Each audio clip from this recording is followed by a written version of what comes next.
జై హనుమాన్. బుద్ధిర్బలం యశోధైర్యం నిర్భయత్వమరోగత అజాడ్యం వాక్పటుత్వం చ హనుమాన్ స్మరణాద్భవేత్.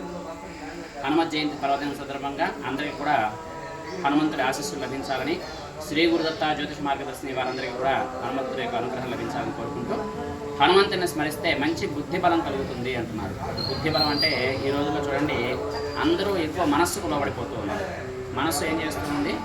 కామ క్రోధ లోభ మదమాత్సర్యాలకి బానిసైపోతూ ఉన్నారు. అలా కాకుండా హనుమంతుని స్మరించినట్లయితే మంచి బుద్ధి బలం కలిగి బుద్ధిమంతులుగా తయారవుతాడ.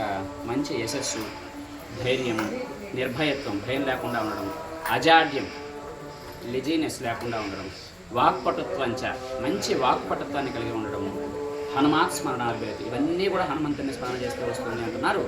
కాబట్టి రేపటి రోజున హనుమత్ జయంతి సందర్భంగా భక్తులందరూ కూడా యథాశక్తిగా హనుమంతుని సేవించండి. హనుమాన్ చాలీసా పారాయణ ఎంత వీలైతే అంత చేయండి. జై శ్రీరామ్, జై హనుమాన్ అనే విధానాన్ని ఎక్కువ చెప్తూ హనుమంతుడి యొక్క అనుగ్రహాన్ని పొందవలసిందిగా.